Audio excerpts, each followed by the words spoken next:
Prophète Damien, shalom.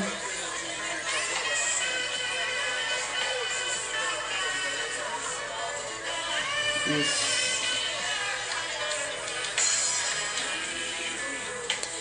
Papa, envoie-moi l'invitation. Moi, je ne sais pas vous envoyer. Merci.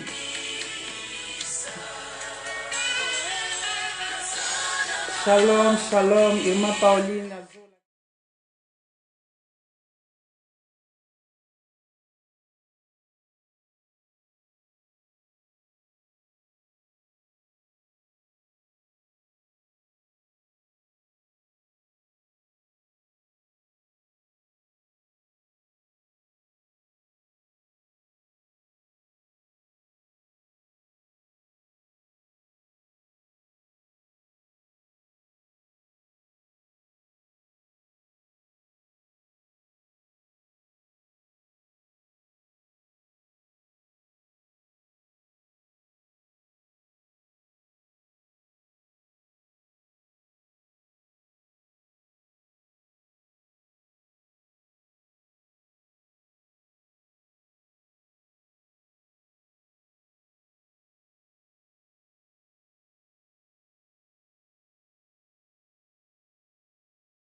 Shalom, shalom, maman la grâce, Chibambe, maman, Dieu vous bénisse abondamment, maman.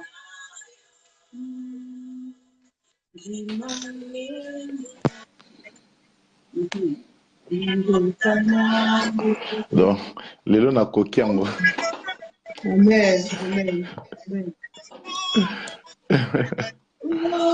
Wow. Nengaki na Shalom, kokango. maman Diane, que Dieu vous bénisse abondamment. Nengaki na kokango na tablette.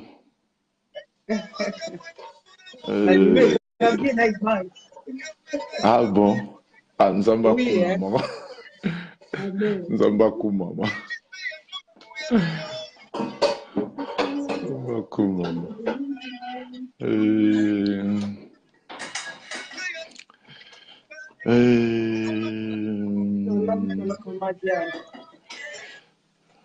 Shalom libota na nzambe, shalom, shalom, shalom. Permettez-nous de partager cela. Dans quelques minutes, on sera à vous. Oh my God.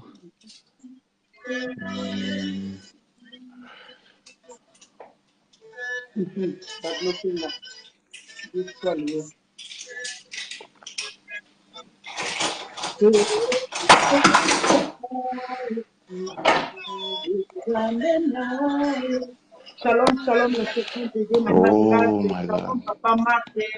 Shalom, shalom, shalom, shalom, shalom, shalom. Que la paix de Dieu soit avec nous. Bolamu nzambe ezala na biso, nzambe apambola biso, apambola. Shalom, shalom, shalom, shalom.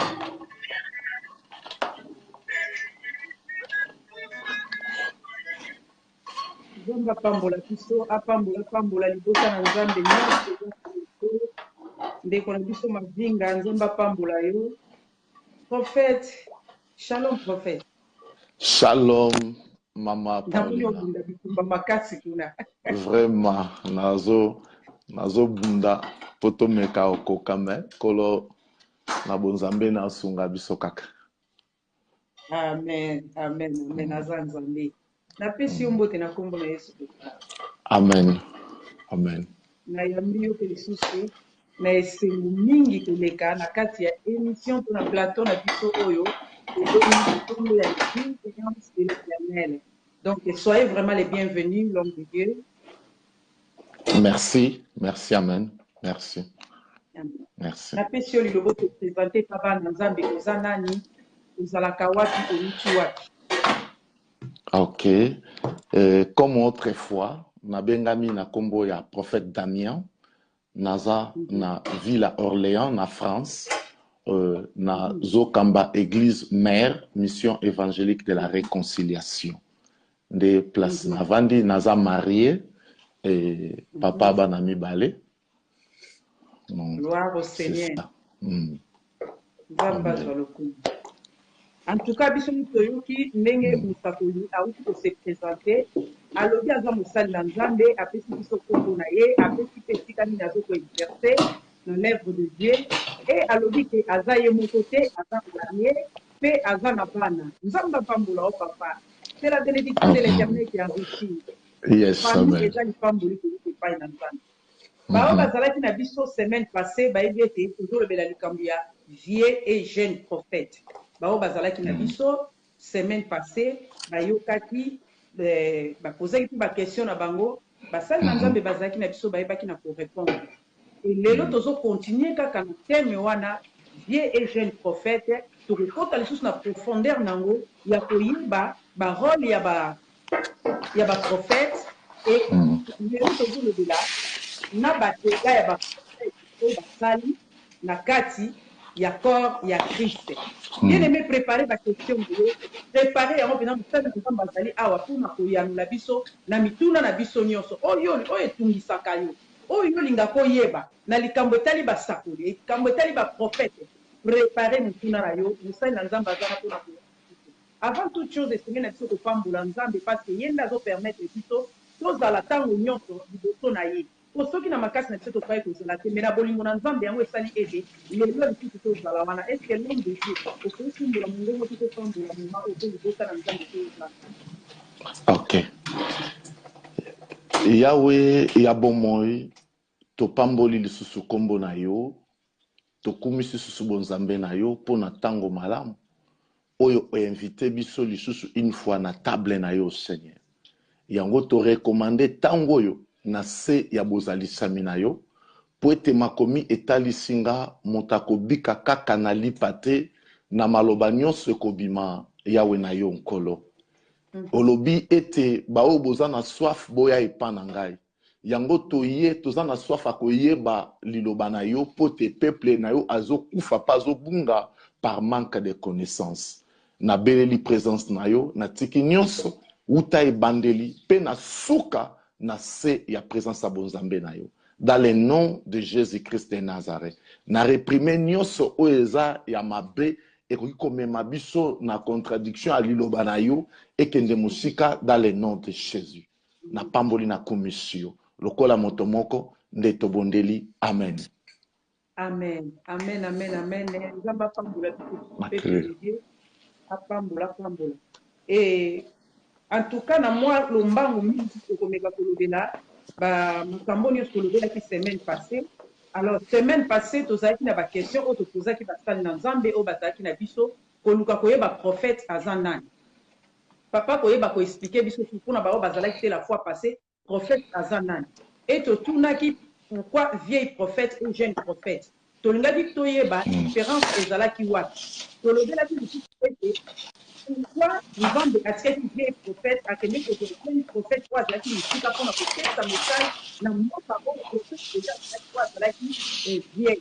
En tout cas basali na nzambe bayebaki na koyanula biso kolimbola biso tozozonga epai ya mosali na nzambe papa est-ce que okoki kolimbola biso lisusu epai mpona baoyo bayalaki na biso te semaine passée koyeba prophète aza nani rôle ya prophète eza nini. Ok.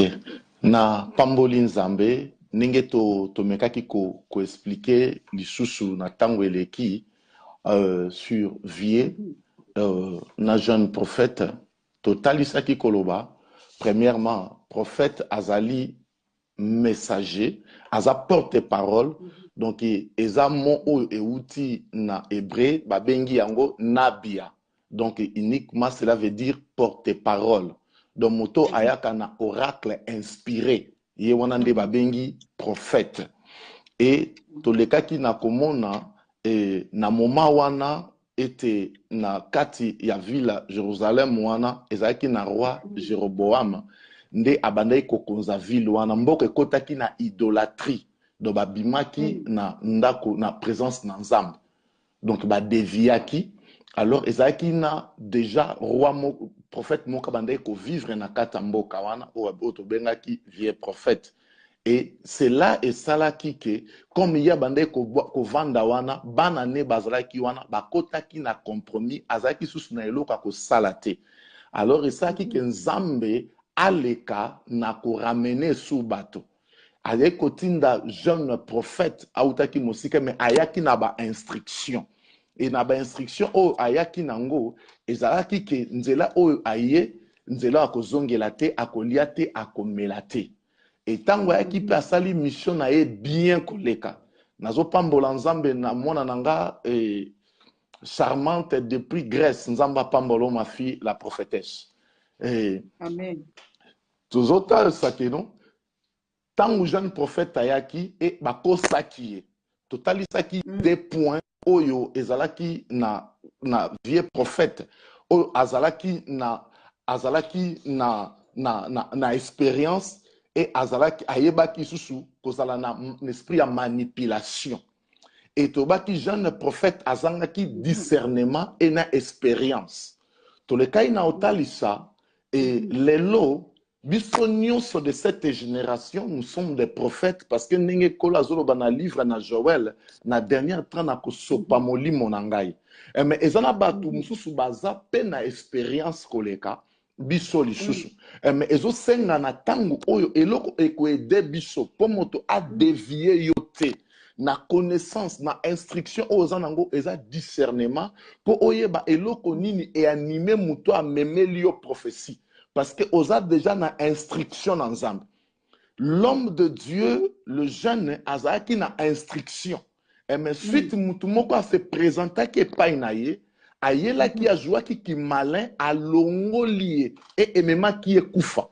Manki ya kolinga kozanga kobomba instruction na Nzambe e komemela yo pe kufa. Akufa ki mukolo esengela ki te parce que kaka azaki dévier na ba instruction o Nzamba pesaki. Yango biso pe lelo esengeli na biso to leka na ko garder ba instruction na Nzambe pour que na moyen discernement mutu nyonso ayelo prophétie tobaki to mépriser prophétie parce que Bible est qui biso prophétie ba méprisa kango te mais ba sak ba étudia kango et to mekai na ko séparer encore koyeba ke ezali na ministère prophétique ezali na don prophétique totali saki yango très bien na makomi était mutu nyonso oya prophétisaka ce n'est pas un prophète.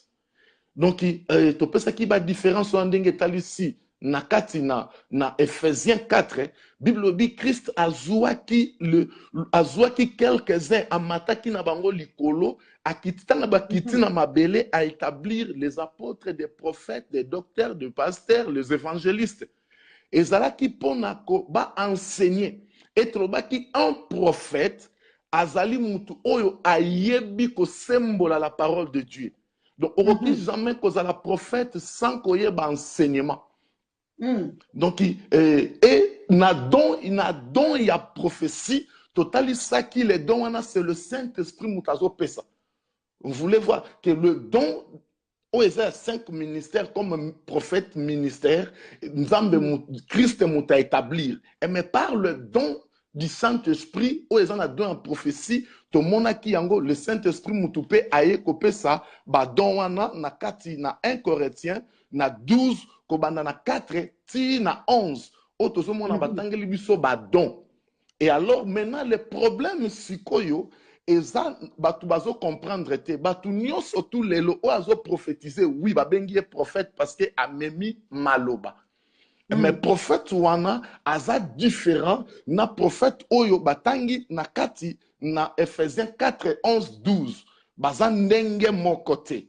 Donc c'est ça que Otomeka Koloba dimanche passé na moi yango wana soki bandeko ba mekaki ko leka na kozala te pe basungami lisusu koleka. Nzamba za lokumu biso nyonso tolandi ndenge prophète ayanoli biso mpona baoyo bazalaki te dimanche passé. Mais lelo tozokoba na kati émission na biso papa tolobelaki makambo ebele mokolo wana tolobe likambo ya vieille tolobe likambo ya jeune ndenge oyo koexplike awa totunaki mutuna eske ezalaki mpo vie prophète azalaki tutu na bonzambe te bie azangaki nguya nzambe ou bien nzambe aseretiraki kati na ye yango wana nzambe azwaki mutu mosusu amemaki kati na ye oyanolaki biso ndenge esengelaki oyanola biso tozomona ya une différence na baprophète ya lelo na baprophète oyo ya ntango ya kala. Est-ce que prophète oko expliquer biso quelle est la différence ya bancien prophète na banouveau prophète lelo baprophète ya ntango tokoki koloba différence eza wana?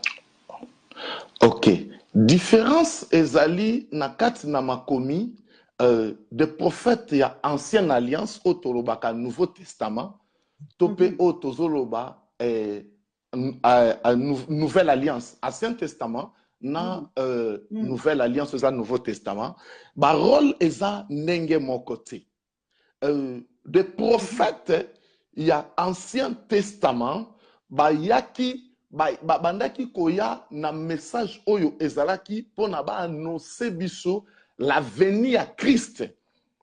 Donc bandaki koya ko annoncer biso la venue à Christ bazoya ko annoncer biso bazoya na message na nation ya Israël bazoya aussi na message pour les nations. Donc bazaki koya na ba message wana. Alors ba prophète oyo ya lelo na nouveau testament ezali le prophète oyo bazoya maintenant ko compléter oyo bakoya susu na message wana bazoya ko confirmer que lelo le Christ est déjà là. Yango omona na kati na makomi ndenge tomekaki tolobaki prophète ya lelo aza lokola maçon parce que Bible ezotalisa biso le prophète ya lelo na kati na Ephésiens 2 kobanda na verset 20 à 22. Donc bazomonisa biso ete de prophète baza lokola ba maçon bamonde bavandisi édifice fondement oyo eza Christ. Donc prophète alelo aza prophète oyo ayebi kotonga, il faut ayeba kotonga. Donc ça veut dire il faut ayeba koteya. Donc toza différence yango wana tozoya lisusu te et prophète alelo azoya ko confirmer Christ asayaki tozo préparer deuxième venue à Christ. C'est ça la différence entre des prophètes oyo et na prophète oyo lelo oyo tozali. Donc rôle nango eza différent place wana. Donc biso lelo tozoya koleka il faut premièrement nayeba makomi pona na tonga via muto. Donc na kwa na parole na kwa susu ko basé mingi na kat na prophétie parce que déjà eza déjà prêt fona memela mutu kenon tout ce que ozomona ça montre déjà la fin du temps. C'est la fin du temps. Donc na kat ministère nazo parler pas les dons mais nazo parler le propre prophète na rôle na ye o eza lelo. Donc rôle la prophète à lelo na rôle ya prophète akala, c'est ça la différence.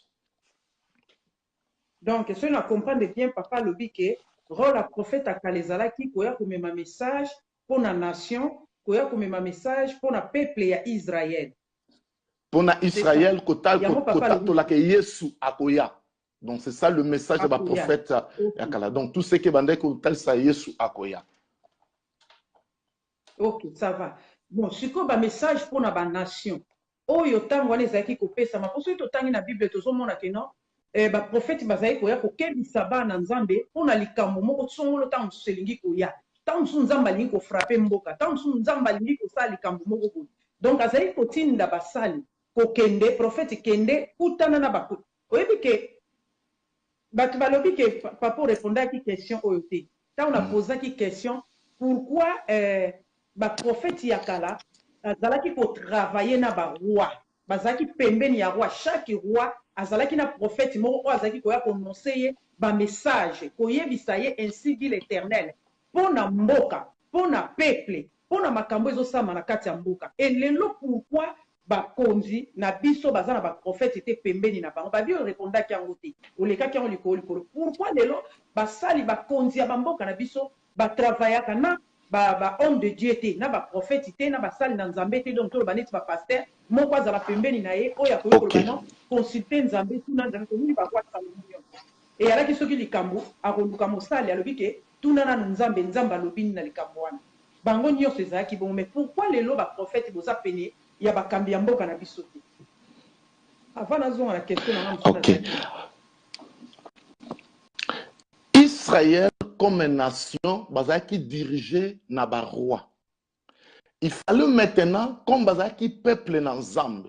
Il fallait maintenant en tout moment ce qui roi a dévié et bandé ko sala ke toi on a besoin ya directive et bandé ko sala ke ba le kana kotinda basakoli bakoya koluka roi wana kopesa ye message to pe roi soki azokoka sukozwa direction te azokoka kozwa direction te pona otambusa mboka to pe na kokende guerre donc il fallait ba ko consulter na nzambe liboso prophète akoloba na bango akopesa bango directive donc bakende basala to roi zongisa to roi sala donc ba roi wana bandai kotosa l'onction oyo ezalaki na ba prophète et lelo oyo nengo lobi pona nini ba serviteur baza auprès ya ba chef na bisote or monde lelo eza différent comme une nation oyo ezalaki Israël ezalaki nation yango moko peuple na Nzambe lelo toza na plusieurs pays ba chaque pays ezana ba nzambe na bango to lokola mboka lokola Haïti donc président auti ko yamba Christ kala mingi te ezaki mboka o ya idolâtrie boyebi ke na Haïti banda ko kunda mutamubimba donc il y avait des sacrifices moko ya makasi na mboka wana donc et maintenant que c'est toke lokola Angola place nga na vandi okomona na présidence Angola tangu Eduardo azalaki président azalaki autour na ye azalaki pe na ba serviteur azalaki na ba serviteur oyo abandai ko consulter et maintenant eloko nini ebandai ko passer na Israël roi mususu akoboya message oyo baye ko yebisa ye epai na prophète tozomona exemple lokola ya Saoul prophète aye apesi message mais akekuna asaleli yango te. Donc, ça dépend maintenant du roi oyo azu message. Et nenge moko pe ezali lelo. Na koki ko pusana, ko pesa message moko to dériver message moko pour na nation. Et soki nation wana basali attention te na message wana et ko faire bango et même problème pour na tina na bango. Donc ce n'est pas censé lelo prophète kaka akende ko luka roi. Et soki roi azana besoin wana akoluka basali nzambe tozomona exemple lokola lelo apprenons l'exemple lokola lelo na Congo bazana président o aza chrétien donc il croit vraiment en na nzambe soki message ezali donc azana facilité azwa message na nzambe pe aleka na ko appliquer yango or mutu oyo aza dirigé na bonzambe azana sagesse mususu. Donc c'est ça la différence. Donc des prophètes wana roi ya kala bandai komi tambusa bango mokote na esprit na nzambe yango bandai ko dirigé par la sagesse. Et mais lelo nos présidents bazo dirigé na magie bazo dirigé na ba force moko ya molili non na molimo na nzambe yango pa ko luka mosali ya nzambe te. Donc ça dépend maintenant na muto aza na pays Nabino pour considérer que Mosali Nzambe ayelanga koluka direction moko pour na tia na pays nae. Donc c'est ça que l'explication na ki kopesa et pas nabino ceux qui comprendre biso. Amen. Amen. Mengai donc nazozo ngaka wana papa parce que namoni Jérémie ta Nzamba bengi Jérémie. Jérémie Nzamba otinda alobi kende. Ngana tindi yo kende pesa bango message na ngai. Kasi komenga te pour ceux qui yo lengi na ko lengi sa malamu. Même la famille à Jérémie a un problème à cause de Jérémie, Azaki ko kota na kati ya palais royal. Pour na kokende ko pesa sango. Non que babane qui peut permettre ye à kota. Mais Jérémie Azaki ko ça la violence pour na ko pesa message oyo nzambe azo pesa to pesa na konzi ya mboko bazaki ko samba mboka wana. Na bamboka nyonso ndenge lobi même si président na biso basali banzamba bikeko mais liboso na nzambe parce que na kati ya mboka Israël bao mpe bazali kogumbamela bapali yango exemple kaka tomoni ke non Eli fallait abundana et fallait asala donc il fallait combattre na baprophète à Baal. Pourquoi? Parce que bazalaki na kati ya Israël. Est-ce que baprophète bakoki kosala violence te? Baprophète bazozwa message pe ya banation te lelo oyo po bakende po tomona bamboka na biso eza na badanger papa.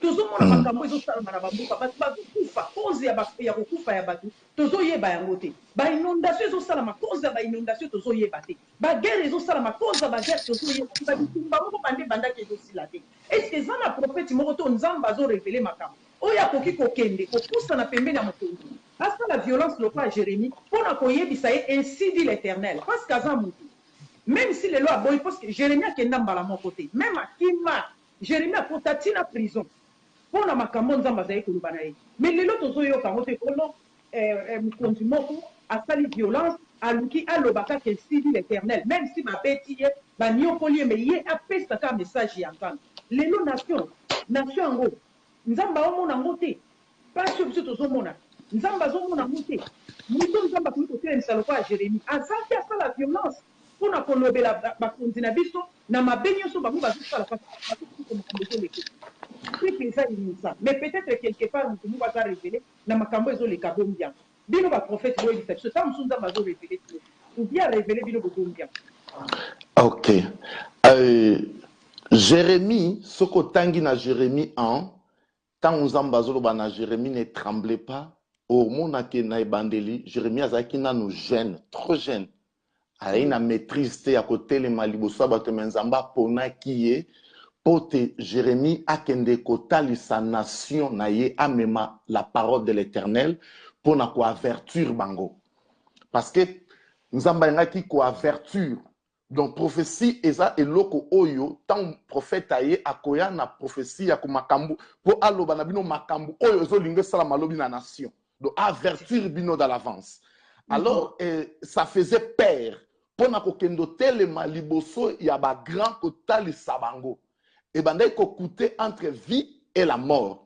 Alors Nzambe a rassuré qui Jérémie a tremblé. Yango eloko na lobi boy. Okoki kozwa ainsi dit l'Éternel, Nzambe a révélé yo. A révélé yo. Or, Israël, babandaki kotambola comme une nation, na directive ya basakoli. Bandai kotambola te na directive ya baflammation te. Bandai kotambola na directive ya Nzambe. Donc, ce qui prophète akoya na message na ye et pas ya ba roi, pour te roi, a dit que roi wana ba poser wana pas ensemble pour avoir direction. Ce qui okomona histoire oyo Israël et kendo kabwana parce que tangu nazonga sima tangu Salomo a bungi makambo nzamba lobi na Salomo na ko diviser après toi na ko diviser nation Israël. Ne se faisait que Israël est à la diviser, koto eke 10, koto eke mibale. Et par là, toke koti ko ya place oyo toke de retrouver, mboka ekoti na idolâtrie. Et mais prophète pa yé. Et prophète aye akuta ki un prophète azala ki déjà pewana. Akuta ki déjà na compromis. Il y a des prophètes bazape na kata ville, na kata pays, na nation.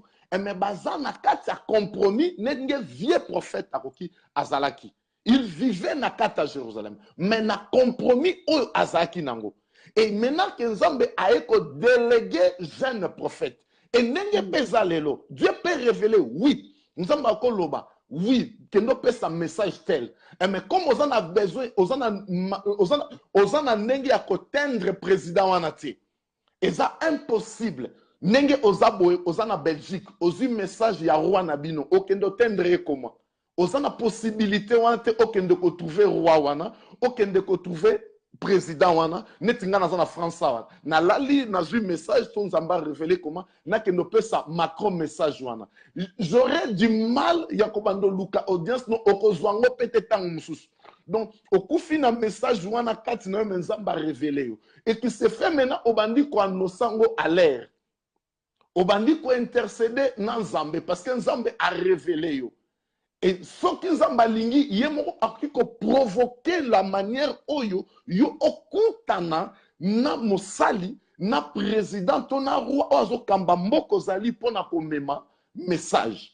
Or lelo cause ba inondation, cause ba guerre, ezali cause te parce que prophète azate, mais ezali cause oyo ezotali sa fin ya temps otozali. Parce que ezatan ya kopesa bilembo oyo Christ comme le grand prophète ya temps otozali, c'est Jésus-Christ de Nazareth. Donc oyo alobaki na dernier temps na Matthieu 24 qu'il y aura des tremblements, des guerres, des confusions. Yango tozomona ba guerre à l'élo. Ce n'est pas le temps que le prophète Aya appelle sa message à guerre, sinon à contredire la prophétie au Christ à délivrer qui. Vous comprenez? Amen. Donc c'est ça. Ok. Tolingi to tuna sumu tuna ndeko moko tunaki alobi to tuna. Pourquoi ba prophète akala bazalaki batu oyo soki aya pesi message donc à longwe à déplacer bazalaki bato bazako mona na pamba te po mona ifo lukaye. Mais pourquoi lelo ba prophète lelo ba koma ko mona na pamba donc batu kutu ba koma ko luka bango alors bango ba bima bango pona ko ya ko pesa message. Mais lelo batu ba koma ko consulter bango mutazo bengo po lo bana ok nzamba lobini ni pona ngai. Ndeko lobi etabi kala batu bazaku kima ba prophète. Pourquoi lelo ko koma ba mi ya batu batu ba koma ko ya ko luka bino ko batuna nzamba lobini eloni zutala ke batu ba koma ba mi ya ba prophète ba koma ko luka batu ko batuna bino nzamba lobini. Tozozonga kana katna Israël comme nation et prophète abande ko fa na ville moko bo ezebani. Oko remarquer que ba prophète banda mo na pamba batali biso so femme moko na tsunamite abande komona prophète mo aleka place wana ayebisi mbali na ye tala prophète azanga ndako kovanda donc abanda komonana batongeli Élysée ndako abanda komonana Elipe abanda komonana nde suka nango ayako kima akende na Sarepta kobomba ne pas veva Sarepta et ça na prophète mo abanda komonana moment komonana te banda komonana mais pona komema message nde message ebandaki komema kobimisa message pamba te donc message ezalaki na tana yango soki azwi message nde ake ko se présenter pa ya roi po aloba na ye roi tala boye donc mais pona komonana bamonaka ye parce que bazalaki na basi bazalaki na bana bazalaki na asalaka pe musala na ye donc bandaki komonana. Et lelo, si on a aucun Nathan ya lelo. Or Nathan ya lelo, na moment où on a la scène alliance, vous allez remarquer chaque génération il y avait des prophètes. Donc et aussi na quatre na ville, ezraki des prophètes bazaki ebelé. Il y a des prophètes de toutes les nations. Lokola Moïse, lokola ba Eli, baza différents na ba prophètes lokola ba Abdias, ba Osée. Ba grand prophète, ba prophète majeur na ba mineur. Or si koyo lelo ne tozo ba boye, toza ba prophète l'esprit du Seigneur par le Saint-Esprit, par la vocation. Et comme l'esprit est sopani likolo na biso nyonso.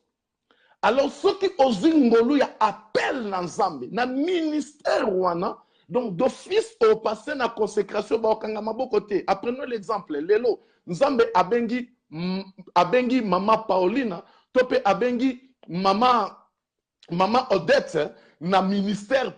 Donc tokoya ceux qui abengi na ministère prophétique, tokoya a te consacrer à mama Azuma Futa Oyo, lelo Nzamba confirmer ministère na ye lokola Mosakoli. Donc eza différent lelo parce que molimo esopani likolo na batu nyonso. Or na tangu ya kala molimo ezaki ka na catégorie ya batu oyo bande kokita. Lelo mutu nyonso aza na esprit na Nzambe et c'est facile tant mutu abandi travailler na mosala Nzambe a ko se retrouver na ministère moko quelconque. Donc c'est ça la différence d'aujourd'hui parce que l'esprit ezo sala na mundele na mutu mwindu na mutu nyonso tout na nation moko te. Donc de toutes les nations à celui qui croit à Jésus donc est appelé Yaozala na molimo Nzambe et jusque là à travailler nde omona ke bayo bimisake non azaki mosala Nzambe. C'est ça la différence au monde lelo du jour au jour ba serviteur ba prophète bazo bima. nzambe azwa lokumu nazo poser toujours kaka ba question oyo bandeko bakozaki après émission nga na ye nango mpona koprésente epai ya mosali na nzambe bien aimé tozolobela likambo ya jeune et vieux prophète tozolobela likambo ya basali na nzambe donc ya basakoli tozolobela bapaster te baévangéliste te mais tozolobela likambo ya baprofete yango bomoni toza na prophète awa kopose baquestion nyonso oyo bato bamitunaka bazwa occasion ya kokutana na prophète te mpo batuna ye bavide basaki na bango alors na émission na biso elekaki bao bazalaki batunaki mituna na bango bazwaki biyano na bango me bamisusu bakwai na bango kotuna mituna na bango boye te bakomaki yango na nkuku yango bomoni lelo tozotanga bakestion oyo bato bakomelaki biso papa ndeko moko alobi ndeko mama moko alobi abi lelo bino baprofete bobomi bafamille epanzani a cause ya bino baprofete mabale ekufi a cause ya bino baprofete baprofesi na bino ekoma ya kolobela bato mwasi aza ndoki mobali aza ndoki ebana ebele lelo base retrouve na balabala a cause ya baprophétie ya koloba ete non mama nzambe azorevele ngai mwana aza ndoki tolobi awa ke non lelo nzambe ndenge papa auti oloba moye arevele biso suku bamakambo ekoya na mboka eza te parce eza ntango ya suka makambo se elobamaki déjà mpona kocontredire te ou basali na nzambe baprofete lelo baza so na message te yango bakoma kopesa bato bamessage ke non mwasi aza ndoki mobali aza ndoki to bana baza ndoki te koma nayebi te eza motuna batindi nga na tuna yango nga mpe nazokitisa awa pourquoi bamessage na bino ekomaka ya bandoki lelo Ok. Premièrement, ce n'est pas ministère prophétique, mais c'est les dons des à coopérer ou écoute ici confusion. Et Batoba les canaux comprendre très bien. Ce n'est pas ministère d'écoute ici confusion. Parce que ministère est à pour relever Kotonga. Donc Christ au hasard fondement. Et maintenant, les prophètes, les apôtres, bandi Kotonga maintenant, bon moya moto. Yango na lobaki, un prophète. Ce qui a yebi côté à te, aza prophète te. Prophète nyoso, selon les Écritures, n'engue na pesa qui verse que l'Église, donc esengeli que le prophète ayeba côté ya. Donc première chose yango wana. Et nalingi na pesa mena réponse. Et loko o epesi des autres lelo, ce n'est pas des prophètes, mais c'est les dons. Il y a prophétie. Le don, il y a prophétie. N'epesi confusion na kati ya batu. Epesi confusion na kati ya ba famille. Epesi confusion na kati ya ba couple. C'est les dons, il y a prophétie, mais non le prophète en personne. Donc, mutu oyo, aza na don ya prophétie, a telemi, abandi koloba. Akoki koya na église moko, quelconque, aza pasteur, mais abandi ko prophétiser, babengi, babandi koloba ki, prophétie. Mais aza na ministère te. Donc, la première chose, on a ngina lobana bana ensemble. Donc, il faut que le kanako yeba, don ya prophétie, et na don mususu oyo eza après près lelo message nyonso ba komi ko benga ngokaka prophétie don la prophétie azo prophétiser donc or mutu mususu azo pesa des paroles de connaissance et bimi prophétie eza nini donc ce n'est pas cela oyo l'église esengeli boleka na koyeba différence wana un prophète mon côté Akuko Panza, mais c'est les dons où ils ont mal utilisé à cause de l'ambition. Or, ce qui otali nakata makomi, n'est nabi nakata makomi. Okomona nakati na livre na 1 Corinthiens 14 verset 3. 1 Corinthiens 14 verset 3. Nakolinga to tanga yango pote l'église et comprendre pour na pesa biso réponse très bien na eloko tolobi. 1 Corinthiens 14 verset na yango 3 soki Bible elobi na biso ni bisika wana o tozoloba likambo na biso na prophétie wana tolobi boye. Natangi makomi na nzambe Amen. Celui qui prophétise et au contraire parle aux hommes et l'édifier et exhorter et consoler. Donc, prophétie, ezali premièrement na bilo biteni misato batangeli biso. Ezali ko édifier, ezali ko exhorter et ezali ko consoler. Apôtre Paul alobi. Donc, prophétie est tongaka. Prophétie est panzarate. Prophétie est consolaka. Prophétie exhortaka. Et maintenant, si comme mutu ayen na prophétie, ou abengi yango prophétie, ayen maintenant ko panza couple moko ya batu. Nzamba lobi mwasi nwazandoki. Ngana na ministère à réconciliation. Mère, mission évangélique de la réconciliation. On a 1 Corinthiens 5, 19. Donc, naza pona ko réconcilier. Naza te message nanga, message du ministère na biso eza mère, eza pour réconcilier. Mutuna nzambe. Et maintenant, prophétie, yo oye na prophétie au pandi couple ya batu, au pandi famille ya batu, au pandi libota batu. Et maintenant, où est place maloba oyo ekomami? Esprit ni yo eza derrière. Il faut ainsi ça. Esprit ni eza derrière ya mutu oyo aye na prophétie koloba na yo, mama na yo azandoki, mwasi na yo azaboye. Soki ozongi nenge tolobaki na jeune prophète, et loko ezangaki discernement pour discerner l'esprit oyo ezobima na prophétie, esprit oyo na mutuana, esprit eza derrière. Nde ekosala ke oleka na koyeba si prophétie yango moko eza na biloko oyo misato. Soki bapesi yo prophétie, o trouver biloko oyo misato te, ce n'est pas prophétie, il faut s'examiner yango. Esprit nini eza animé na prophétie. Oyo mutu apesi nga po akabolanga na famille nanga, to akabolanga na mwasi na ngai. Donc, il n'a aucun côté qui a continué. Merci, papa. Eza, pendant que Zaki Koloba, Eza Nandeko Moko, grâce à Bilolo, Mutombo, à Lobiboy. Oloba qui likambo ya ba prophète, na yabasi, il y a Lobibo, non. Là, donc là, il n'est pas d'accord que la femme, elle peut prophétiser, mais elle ne peut pas voir le ministère. Donc, moi, si, à quoi prophétiser, mais à quoi un ministère prophétique était. Qu'est-ce que papa peut dire par rapport à ça? Maman, ezali don, et moi, c'est pas à cause d'un ministère.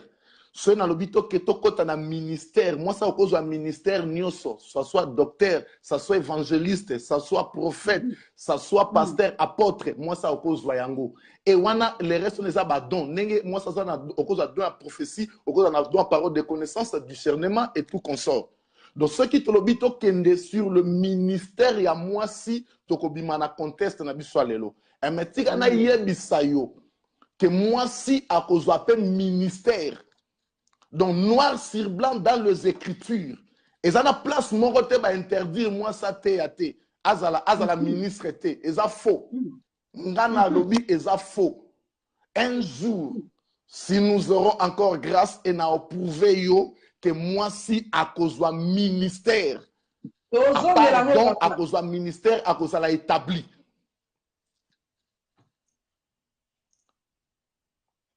Tozonge lango papa wana tokosala lango émission nzamba pambola yo mama grâce bwana lobi boy alobi bongo ba vrai prophète pona nini bozo lobela ba faux prophète te lelo parce que lobi na tango akala ba vrai prophète bazaki ko lobela ba faux prophète lelo pourquoi bozo lobela ba faux prophète te.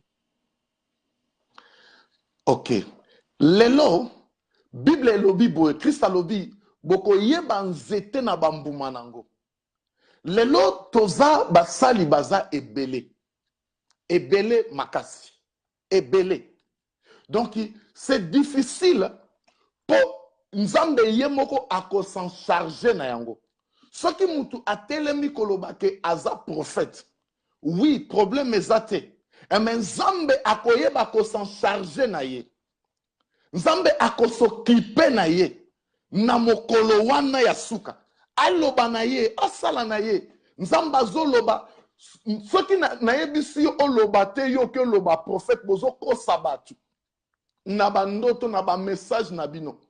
Donc lelo, ce n'est pas grave. Aya na ye. Akosimba kisi po a prophétiser. Akoki koya na lokuta po a prophétiser. Mais ce n'est pas problème. Et maintenant mukola suka mbano na ye nde kozwa. Ata yo lobi na ye lelo, a o changer na ye te. A oki ko changer ville. À cause de la prophète moko asali mabe na Liège. Après longue Liège a kene Verviers. C'est pe na Verviers a simbaza abu a longue Verviers allez ake na Luxembourg. Donc a oki ko changer les détails. A oki ko na ye bien mo malam mama. A ko changer na ye bisika. Mais Nzambe comme azo changer place mokeli azo mona ye. Oko changer ba place mo changer Nzambe te yango na suka Nzambe o saisir ye.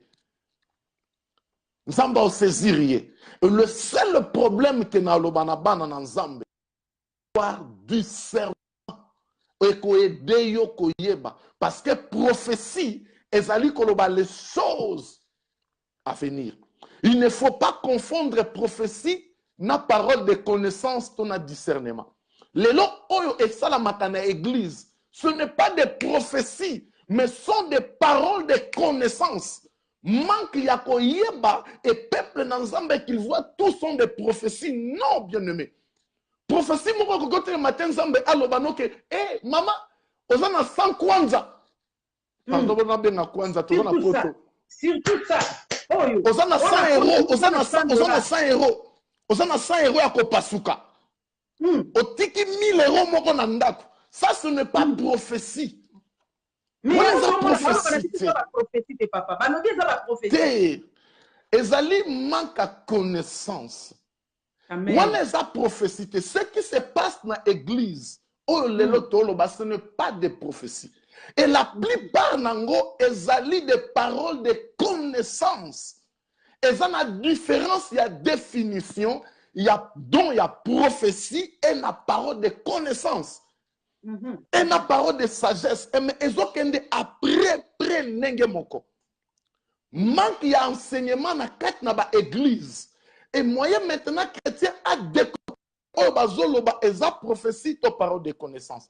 Nzambe a koki teka kovante. Donc c'est différent. C'est les choses les églises elles allaient enseigner. Parce que le peuple ensemble a péri par la manque de connaissances.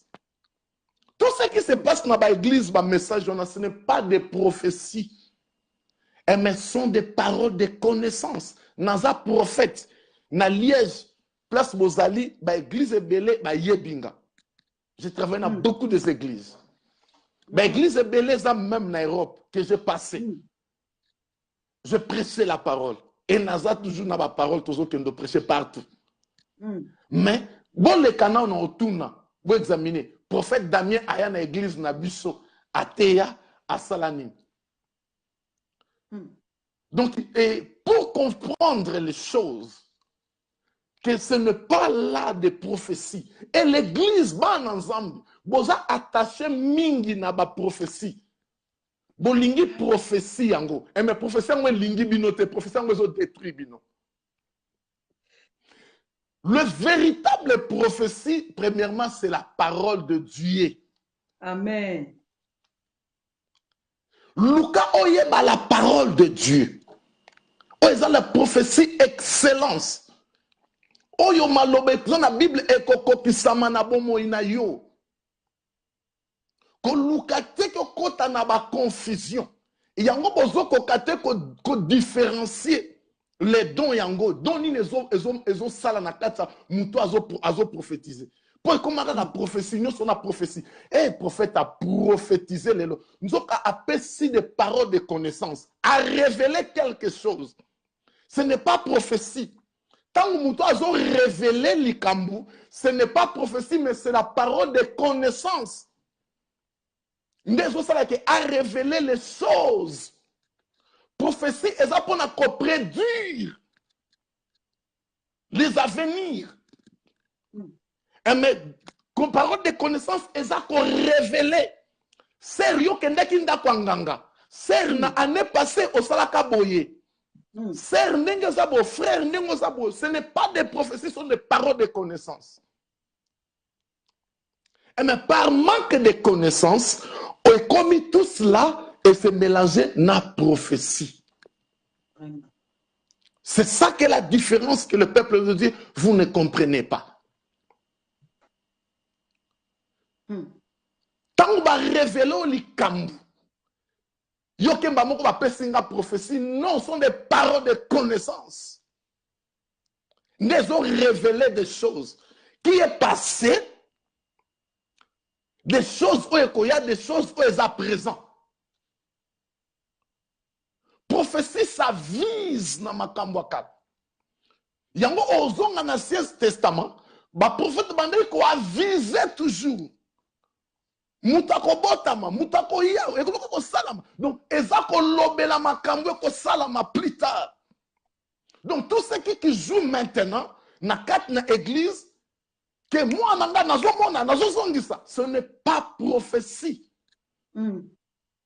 C'est la parole de connaissance. Et quelque part aussi par esa parole de sagesse, parce que marche la parole de sagesse na parole de connaissance ezotambola na prepe na pied d'égalité.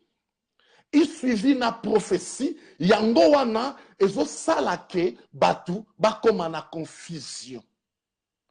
Et là on a osenga na bana na Nzambe insister na ba pasteur na bino de vous enseigner comment les dons fonctionnent et vous allez comprendre.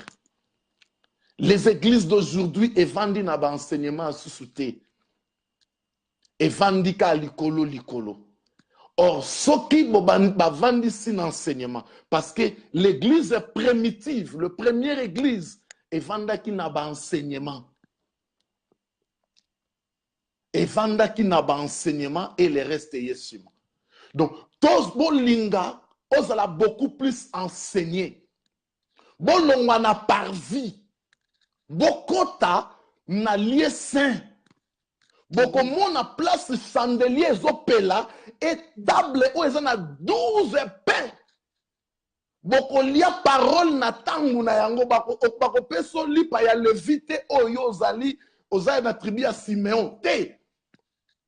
Et là, quand il banda ya parvi message exact incomplet, tout wana, bon se déplacer, bon compte analyse, bon trouver message mususu ya tango, n'est-ce très important. N'est-ce très important. Peuple na Nzambe, mon peuple périt par la manque de connaissances. Connaissance connaissance de la parole de Dieu. Connaissance de la parole. Donc, Moutou Oyo aza dirigé par la parole, aza éclairé. Bon, insister, le pasteur va enseigner. Ba bengi ça va enseigner. Et confusion Oyo, et qu'on a soutenu dans l'église. Ce qui kaka ba komi ko enseigner bino, ba confusion Oyo sili. Yo kana ebisa bino, na église onga na okamba. Ce qui Oyo te ozana kokosoa. Ozana difficulté. Ba nanga baza wana bazé belé na ligne baola. Ozana difficulté. Soko temika ba yeba ke muto akosi. Ba ko solo makambo église primitive. Parce que je les enseigne. Okoya te comme mekapona ole pour na yebi côté. Un prophète a muto a yebi non côté. Il faut attendre. L'église ya prophète ba yeba ngo na prophétie. L'église a prophète bazo yeba ngo na parole de Dieu. Batu ba na compréhension ya parole, bazo soit des révélations la parole de Dieu. Ba oye bango te omonio. Lobi ko bimato ko sala accident. Ah boniko. Obengi yango prophétie. Non, bien-aimé. Tant ba révéler lamba jaune. Oh loka mama Pauline nenge na omona alati lamba ya bilenga mwinda. Eh boye boye. Ah te wana za prophétie te. Na kanisa bana nzambe. Boleki na comprendre quelque chose. C'est tout cela sont des paroles de connaissance. Ezali nango prophétie te. Donc nzambe nenga vandi tokende na bomoto na mayela bomoto. Donc nzambe avandi sio kaka ayebi sio apesi yo prophétie ndengo zana lobi osomba voiture. Imaginez cela. Vraiment. Nzamba zwa lokumu mama grâce à Bwanya lobi. Oui papa, eza malamu mukola suka, mais na minute oyo ba famille nde mutu ezo souffrir. Faute à connaissance que le Saint-Esprit a sunga. Papa nga nazoyaka na mituna bato parce que nalingi te ke no nazonga na mutuna tango bato bazopesa ba question na bango donc elingo loba ke no aza na posa bayanola ye ayeba na eloko moko oyo ayebaki te azalaki koignore. Ndeko alobi boye pourquoi lelo ekoma po prophète akende koconsulte nzambe esengeli bapesa ye mbongo po ye akende koluka nanu nzambe baprofete bakoma kosenga mbongo lelo po akende koconsulte nzambe nzambe alobi nini mpona mama Paulina donc nga mama Paulina mpona pesa nanu mbongo e bamonta na bango eza ba 500 euros ba 1000 euros donc ba 200 ba 300 bambongo kaka oyo ebele mpo bakende koconsulte nzambe est ce que mbongo wana bakendaka kokabola ngo na nzambe bapesaka dime epai ya nzambe ou bien bakabola ngo na baange eza mituna oyo bato batuni ngai na tuna bana na nzambe omoni soki bozotanga makomi tango Saul azokendo luka bibwele ya papa na ye bakomi na nzela babungi tango babungi mwana musala yebisi ye tokende prophète moko azalaka awa comme Saul azalaki na connaissance sa parole alobi na ye que non tango pe akokende omona prophète nano ekokisami te aussi toza pe na eloko te oyo akopesa prophète donc et pas prophète bien sûr bakenda maboko pamba te donc tango ozo monter vers prophète eza na offrande mais lelo eloko nini ça passe ça devient business mot clair. Donc natie bureau nanga et pona yambayo pesa 200 euros pesa 300 euros na oloba na bino boy mama Pauline yo kanga bien na bande konso bo Hollanda na opesa kombote mais je révèle nazaki na mama moko awa epananga mama wana avant aya bamema ye pananga akenda Belgique et pas prophète moko basengi ye 300 euros consultation pour mon prophète comme à hôpital donc faut pesa na consultation pour ba consulter yo mama pa bimisi na mboka na bino mais na otanga ville te mama pa bimisi 300 euros na ye apesi ba mami qui est des prophéties ba mami qui est ba prophétie ba 300 euros ba sukole ba mungwa ba sukole ba mungwa mama wana pe azonga ka France te azongi mais les choses au balobai na ye rien ne marche et arrivé camarade na ye azalaki na église pa na biso baye koya na ye tango baye na kata prière tozosambela nzambe naye koloba na mama wana makambo moko boye mama wana alobi akeyebisa camarade na memaki ye na église abi oyebi ke na regrete ndeko na ngai makambo oyo nakendelaki kofuta nakenda na futa 300 euros basukolanga na mai ya mungwa nazwa eyano te eloko te echangea Mais toye awa et pas na bino na église et pas prophète. Mais na regretté 300 euros nanga na fouti l'autre côté. Mais na eu solution. Nande nazolo banaza na bana et église et pas nanga ebele na ligne bazolanda. Donc na fouti l'autre côté. Donc lelo ezali eloko oyo eza erreur na loba na basali ensemble. Bible lobi hein. Bozwaki ya ofele bo pesango ya ofele. Don na nzambe batekaka yango te. Don na nzambe batekaka yango te. Les apôtres ba réprimand ndeko moko kombo Simon magicien alingi asomba don. Ba pamelie. Ba pamelie. Bana na nzambe. Kokende koluka prophète moko te po osam ayebisa yo. Oza premier prophète à vie na yo ezali yo moko. Amen. Fukama sambela nzambe. Nzambe abi si vous me chercherez de tout votre cœur, je me le serai trouvé. Amen. Et nzambe alobi soko lukinga na alobi na livre à Jérémie, botanga livre à Jérémie en chaque jour. Oh, il y a un numéro de téléphone en Nzambe. Bon, bien un numéro de téléphone en Nzambe. Nous sommes tous en ligne, tu es bien. Si un numéro de téléphone en Nzambe, au ben nakango mi colonios a ko révélé yo. Fukama sambel en Nzambe, Nzambe a ko révélé des choses cachées. Amen. Bolongo la pensée kat na bino eza yo moko muto za na pensée wana. Bo comme si ba sala ba prophète le roi banganga. Pe solution ezo yate bozo kende me solution ezo yate bozo pe saka ba mbongo. Mon peuple périt par la manque de connaissances. Oyo na ngina loba na bisolelo. Yeba kozwa tana yo ko luka nzambe de tout ton cœur, se disposer nzambe a loba na yo, nzamba o kangolo, nzamba o yanola yo kaka na Jérémie wana 33. Numéro ya téléphone nzambe belela a ko révéler yo. Toza na génération des prophètes, l'esprit dans Nzambe c'est sopana. L'esprit dans Nzambe est kasaka et l'autre côté. L'esprit de Dieu révèle tout. Et qu'on révèle na bandoto, et qu'on révèle na vision, et qu'on révèle na bandenge belé et l'autre nini ezo bloqué marche na yo. Qu'on perdre na yo tante, mbongo na yo te. Et vous allez remarquer, batbali qu'on peut ça va dignité. Et même batbali qu'on peut ça va bon en consultation. Ça c'est vrai papa. Okangi bon en consultation, ok kuna consultation on va lire bon aux 8, on va li pambolite. Bah vous pouvez ça va 1000 euros papa. Bah vous pouvez ça va 1000 euros pour la consultation. Oui. Ozwangote. Ozwangote.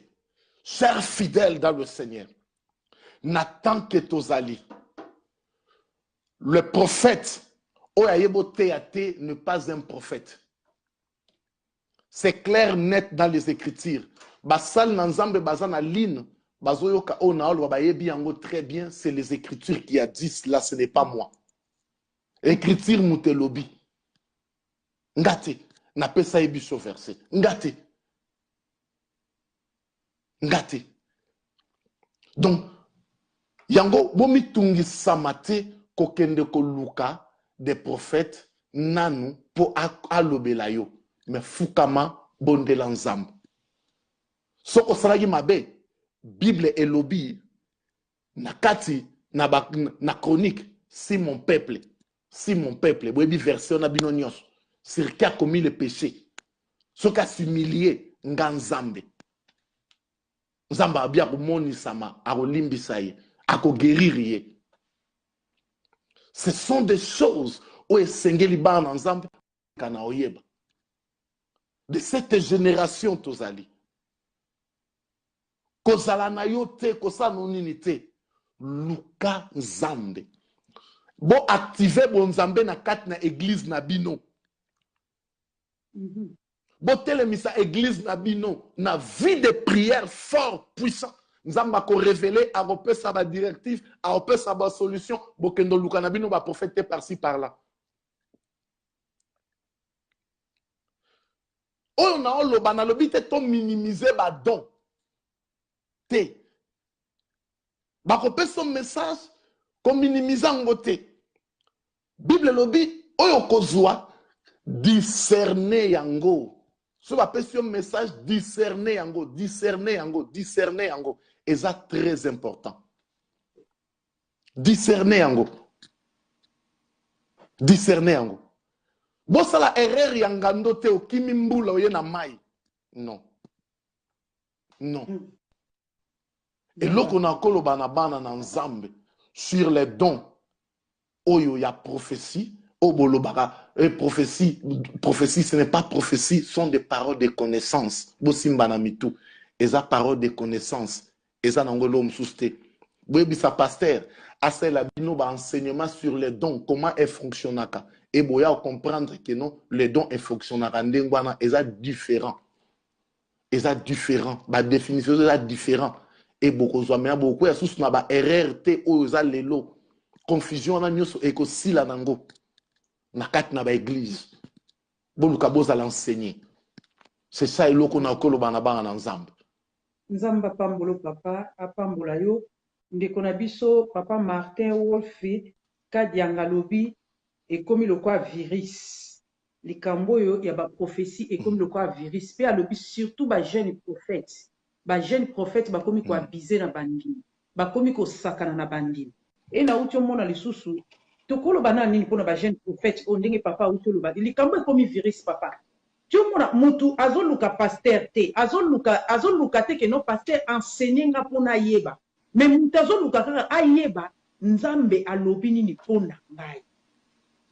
Nzambe alobi nini pona ngai. Mama na biso ou bien papa zana na sima écran na yebite église miséricorde alobi ete lelo bandimi pe balingi na bango koyekola te. Bandimi pe baboyi na bango balingi kaka batu basunga bango na nzela ba prophétie ndenge toyoka wana. Ndenge nini papa tokoyi kosunga pa oyo bakomi attaché parce que ndenge papa lobi on dirait virus moko virus soki ekoti kati ya mutu elle déjà mutu soki kangani na mikuwa soki pe na misuni soki wapi mutu ekomi passe donc ezosenga fo traitement makasi ndenge bazosenga biso awa séminaire nayebi te papa soki séminaire tokosala ngo ndenge nini séminaire bazoluka séminaire ndeni tokoki kosala mpo bato wana bazwa soin bazala traité babimanaka mpo eza bakoti bafo na makambo wana abengi prophète oyo abengi prophète wana batelefone na bango komaka baprophète na baprophète soki otali banimero ya batelefone répertoire mobimba soki aza na 100 numéro wana omona 80 ya baprophète 10 eza ya bapaster 10 mosusu eza soki ya baévangéliste ya bandeko kutu ntango mosusu eza te tokoki kosala nini papa na biso ekoti kati na corps ya kriste po ete corps ya kriste ezala sauté tokosala nini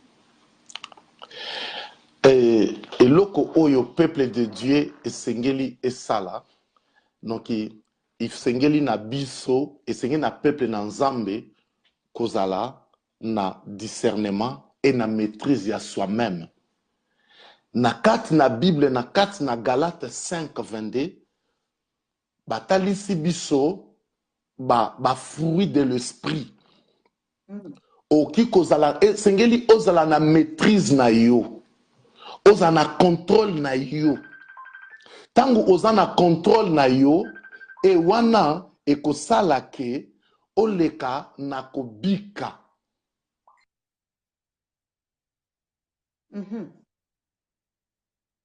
ah là là babengi papa kuna na moni ekati j'espère que te oh ya ya oh mon Dieu tozala na patience to récupérer papa babengi ye kuna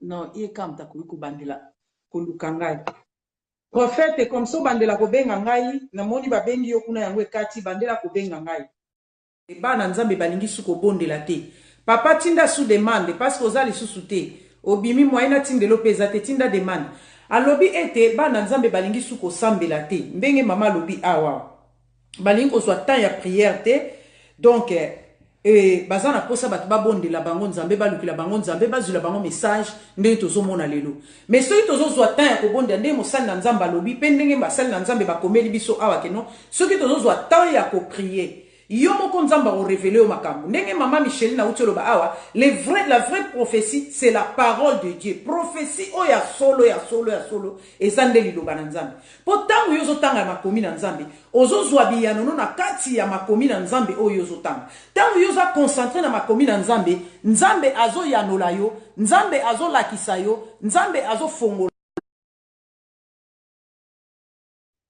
Mais si autant à ma commune en Zambé, ozwaka temps ya prière te yo moko, eza pasi po zwa révélation ya Nzambe. Eza pasi. Ok. Bolimbi siba na Nzambe moni katosa ba raison ka moko babenga inga susu na yango wana ibandaki ko esalaki bongo. Amen. Donc c'est que tobandaki koloba eza le problème que lokola virus wana ese koti na kati na bato. Antivirus ezali la parole de Dieu. Nde ekosala elongola ba virus wana kati na bato. Donc lokola bato ba na ba virus wana kati na bango, c'est maintenant biso tokoya na parole. Nga na yaki ko na opesa bino exemple pa na nga moko. Tangu na bandi église awa na Orléans, ceux qui boana mutu na Orléans bo bengi na ville à Orléans ba yebisa bino. J'ai commencé l'église avec la démonstration de la puissance. Qu'on faire des délivrances. Misala makasi. Na telemi na dimension nos logo la prophète. Alors c'était que comme batu tangu batu babandi koya batu bandi koya la kaka de musala wana kaka. Ah non, il faut na kende délivrance titi. Alors une fois na eko comprendre nabi non, il faut na kata maintenant église eroki ko vanda te. Église etonga makate na makamboyo. Église etvandi na parole de Dieu. Et na eko zwa maintenant travail ya ko banda ko faire maintenant travailler makambo na nzambe. Ko travailler ba na nzambe la parole qui donne la connaissance. Non, on peut se transmettre connaissance par la parole de Dieu. Donc il virus oyo eko sukola. Makambo ekota kati na batu ezaka la parole qui est le vrai parole ko enseigner ce qui l'église ezui ba enseignant et bandi ko tali sabatu que no ba na nzambe pe bo se donner parce que des serviteurs bazote ya bazoloba mais comme si ba na ngonde batu ngonde bazana ba virus ngonde ngende kwa lobi bazoyoka te papa na bolo ya basala nzambe te papa omoni ba message oyoyo oya boya kotongama ba message esala ke muta vanda na kati ya bonzambe lelo na l'église ezate outi le belo comment ke basala nzambe sengeli balakisa bato lelo plus na l'église tozomona ba message oyo ezoleka ndenge tolobi ya prophétie soki boye o nzamba lobi nzamba talisinga nzamba zongisi boye et à part ba message ya ba prophétie eza ba message ya ba miracle boya miracle kosalama bakoka bakotambola bato bakobika boye na boye donc bacérémonie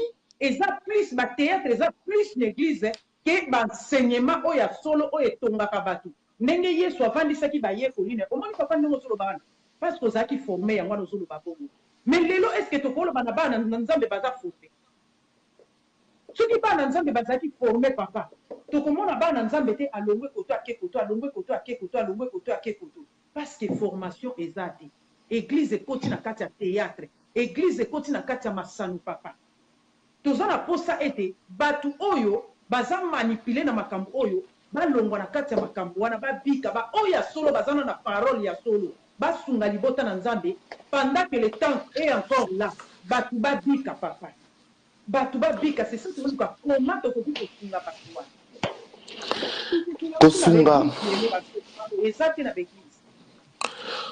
kosunga bato et c'est le problème nenge tolobi nenge toza boye na lino et bato nyonso baza na ba église place tozo sambela donc epa nanga je fais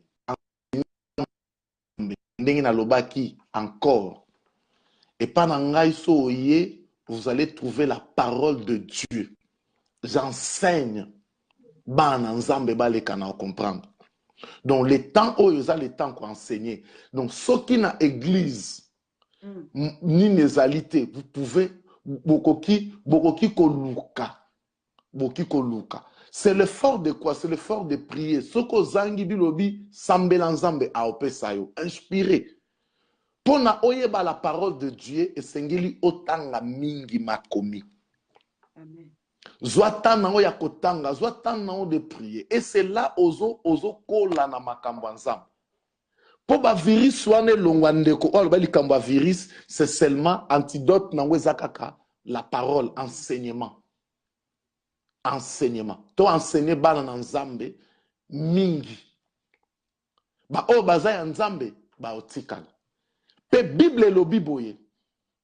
Dans l'ère des trestes, na kat na puissance. Nzamba tindaki la parole et la parole les guérit. La parole est délivrée. Or la parole les autres délivrés. Mouto ayebi la parole de Dieu. Parole de Dieu qu'on délivre yo. Parole de Dieu est la prophétie par excellence. Parole de Dieu comme memela yo solution. Dans l'ère des trestes, batindaki la parole. Soza na pasi nzela ezate luka osambela nzambe. La parole de Dieu, la parole. Où est le commencement? La parole de Dieu. Bolinga boyeba la parole de Dieu. Bolinga boyeba la parole de Dieu. Place dans basanani bosaila la parole de Dieu. Ne prends pas aucun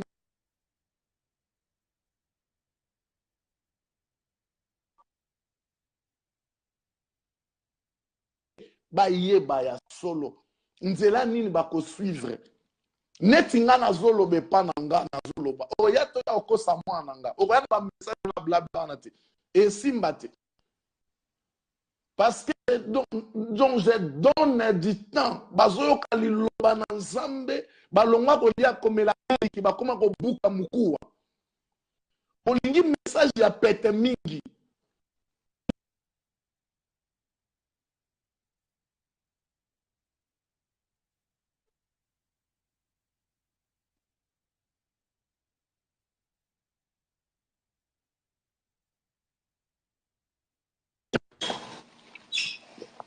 La parole de la vérité. La parole, vous l'enseigner.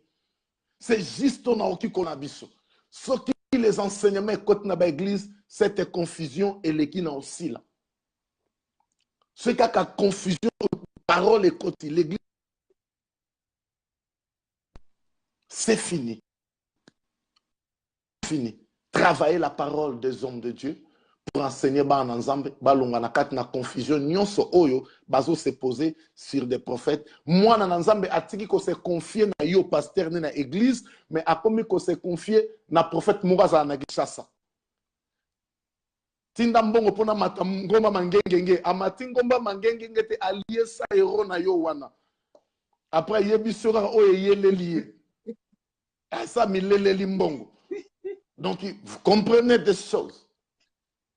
Donc, ça est fort.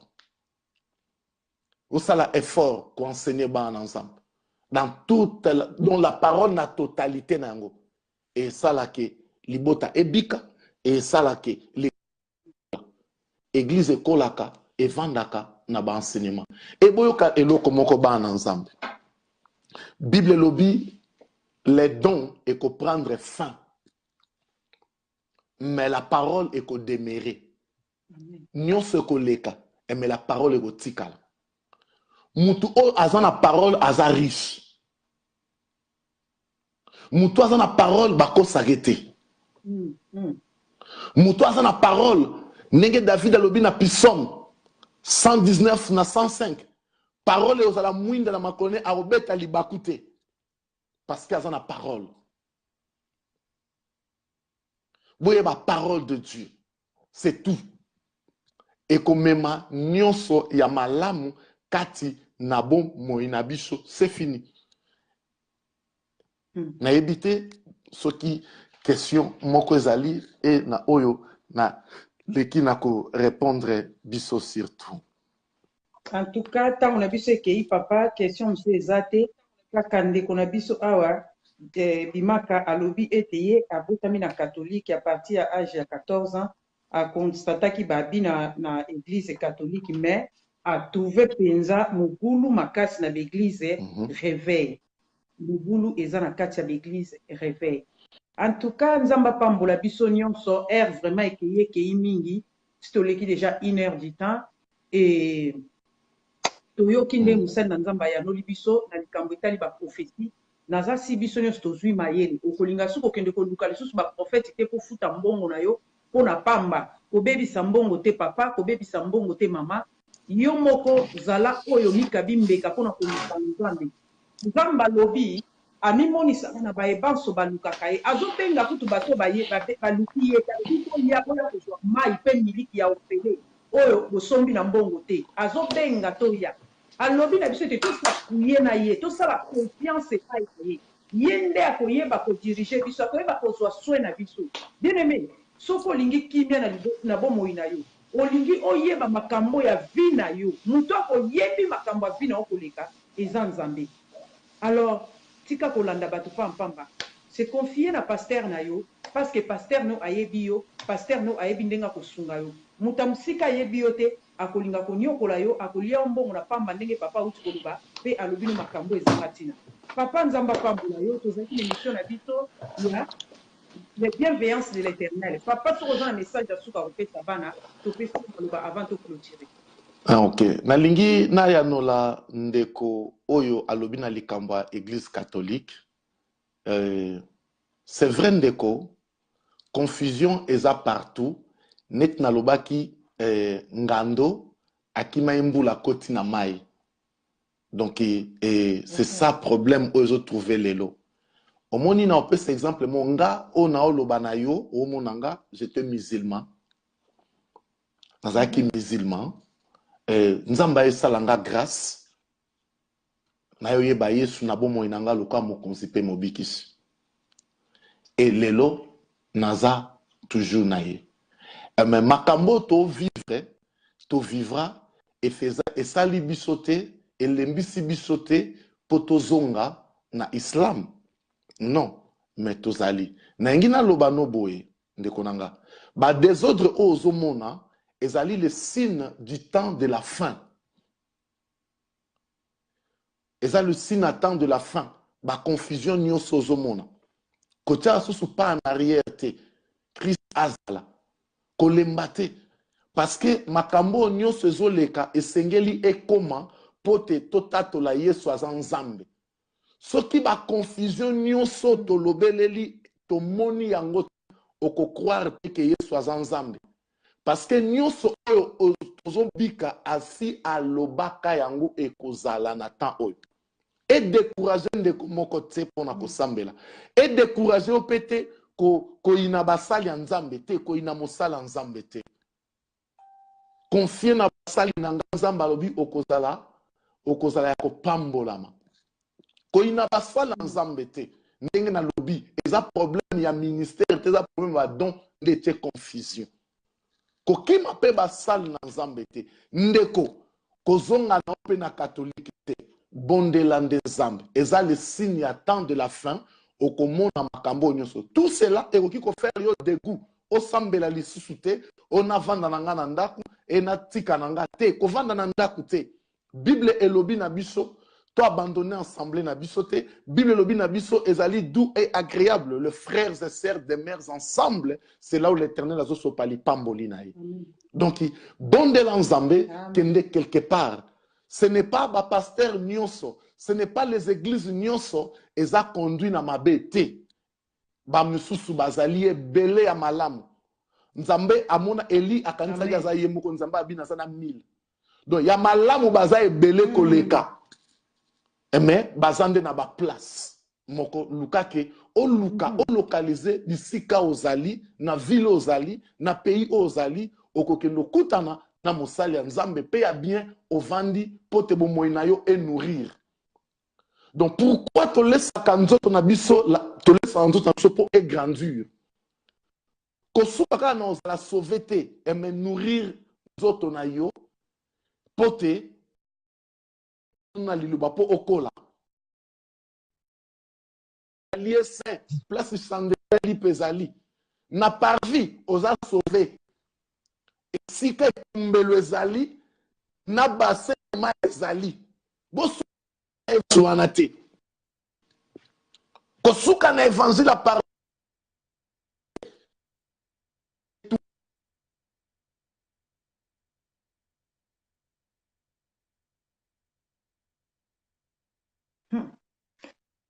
Balola.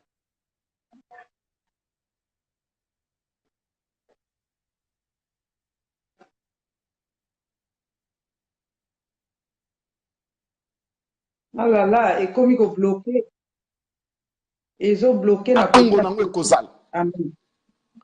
Parole ya tango nango ekozala.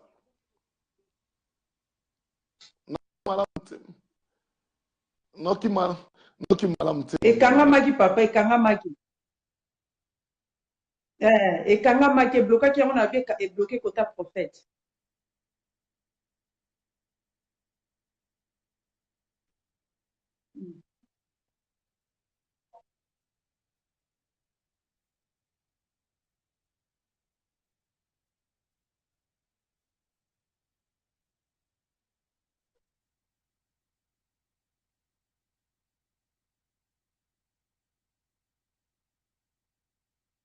Pona mai te tokota na kati ya lieu saint.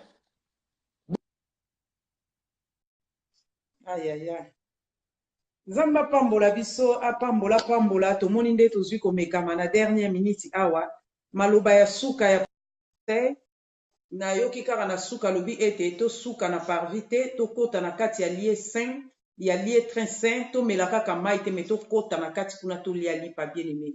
Nzamba pambola biso vraiment apambola namoni mama l'église miséricorde aleli likambo atango alobi ete tango na biso eza moke mingi mama tobandaka na 20h tobandaki na 20h tozali kutu na mwa retard moke et donc tango na biso ya suka ekoki yango moni tokati émission nzambe apambola moto nyonso azalaki connecté apambola vraiment j'espère que biso nyonso nde tozoloba tozwi quelque chose na journée ya lelo lokola papa na biso alobi ete asukisi dimanche na ye na esengo mingi mpona koyoka liloba oyo c'est vrai lelo ozoluka oyoka liloba moko oyo kosunga yo liloba moko babi ete liloba ezoya mpona kobikisa me ntango okota kote oyo oyoki mabe ozongi kote kuna oyoki mabe obaluki na gauche oyoki mabe e ezosala passe alala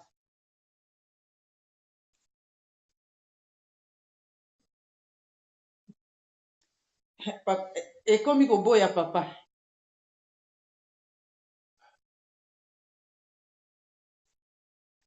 elingi suko kokotisa yo te ayayayayayaya mon dieu eboyi papa elingi te eboyi mpenza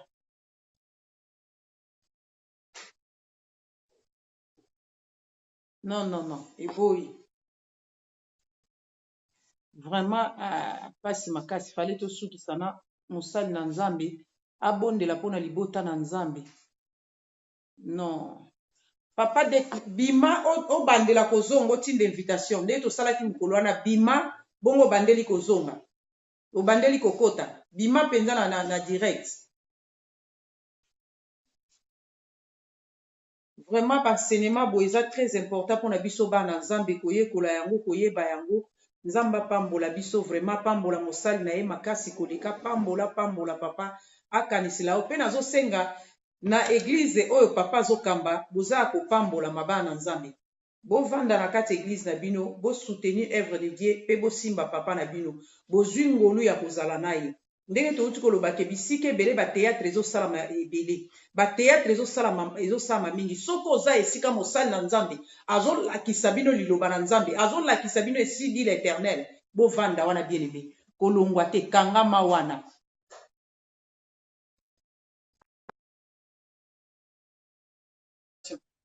vanda wana kolongwa te parceke soki olongo ozoyeba te esika nini yo kokende kokweya ebele babima na baeglize na bango bakenda kokota kote mosusu akomi kuna akendeki na libala na ye malamu akoze ya baprofesi ya lokuta bakomi kobima libala ekufi bana bapanzani papa na kote na ye mama na kote ne bana na kote na ye Pourquoi? Parce que bilanda landa. Ose sika malamu vanda na papa na pesi yo malo.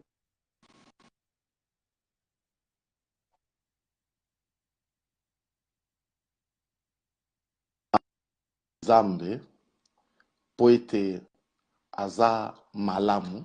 Amen. Nzambe oyo bandai na biso na lobaka na bana nzambe libota na nzambe boye.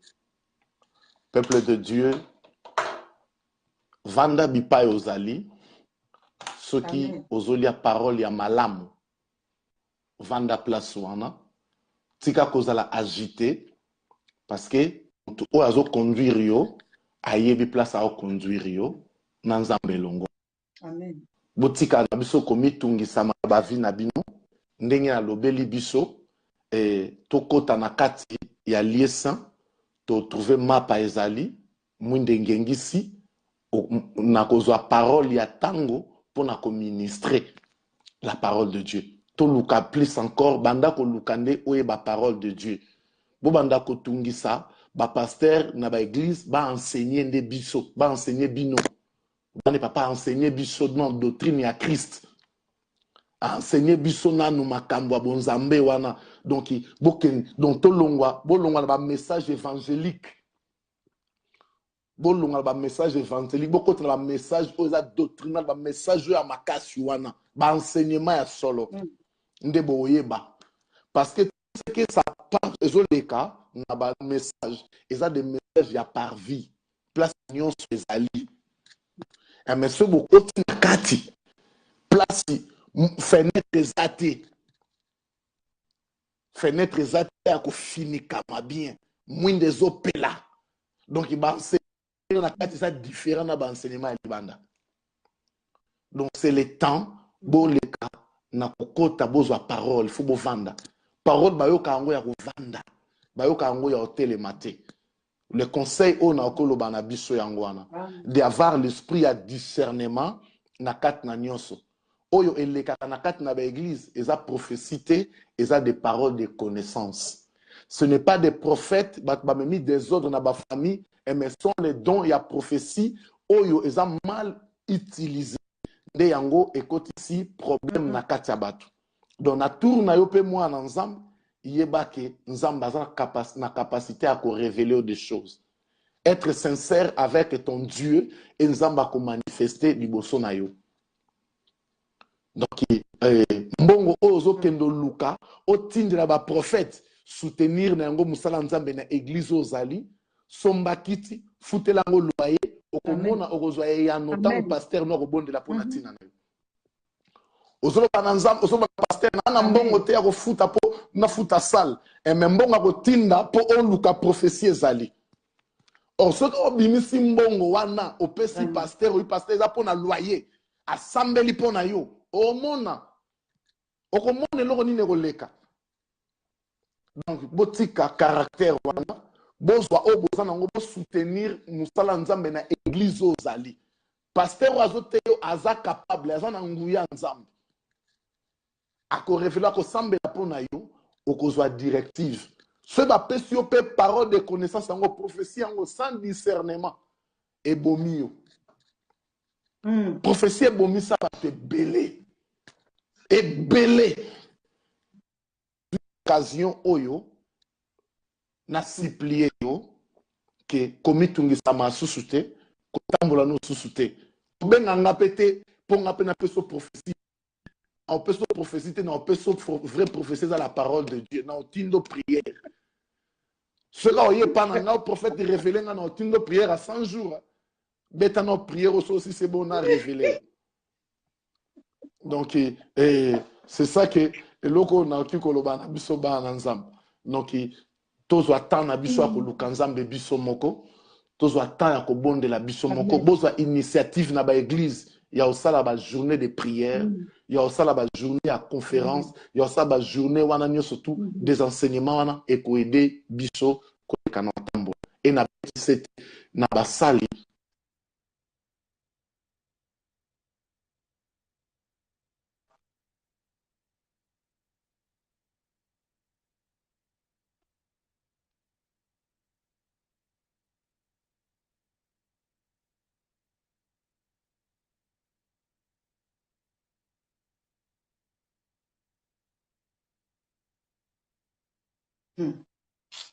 nzambe azwa lokumu. Bana biso bana nzambe. Je vous aime et mes Christ vous aime tous. Non. Amen, papa, amen. Nzambe pambolo papa, vraiment nazalaki na esengo ya koyambo na plateau. Vraiment message eleki kitoko. Otalaki nanu ngai te e mwasi moko azoluka ngai mpona leka na chaîne na ye, mais oacceptaki mpona gloire ya nzambe. Nzambe akanisela yo mpona ntango na yo oyo opesi oyo accepte mama permettre ozala na ngai na moma oyo po ete libota na nzambe ezala edifie. Nzambe apambola yo eza mbala suka te bomoni profete po akoyaka ni kaka liso akoya toza na ye na nani atiki ye te. Mama nani miséricorde alobi il faut zonga lisusu abi il faut zonga donc tokata ngo boye tazoregrete likambo ata alobi ta eza moke oyo tosali mission oyo mama la fois passé tozwaki 2 heures te ezalaki ebele après awa toala makambo mosusu ya kosala yango moni tozokata boye vraiment nzambe apambolo papa avant topesa bandeko tozoke basali na nzambe baza na biso soki okoki kopambola libota na nzambe.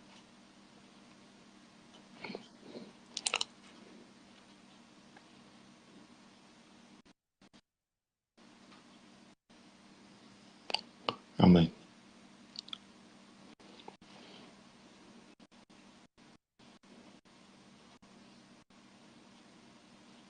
Ok.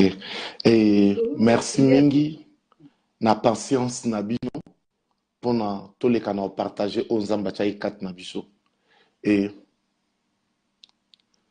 vraiment ce qui nzamba sali biso grâce to zonga ende na lobi to linga to parler pona likambo etali ministère ya mwasi abengama na musala nzambe. Mwasi abengama pour à la pasteur, pour à la prophétesse, pour à la docteur. C'est même bolingi. Donc, il m'a dit, maman Pauline, na oki ko déplacer na yekuna na Liège, à Penda salle, je dois vous démontrer cela dans les Écritures. Papa, que non, moi si à côté ya batu, nzamba benga basi basale la ye, na musala oto sala. Papa.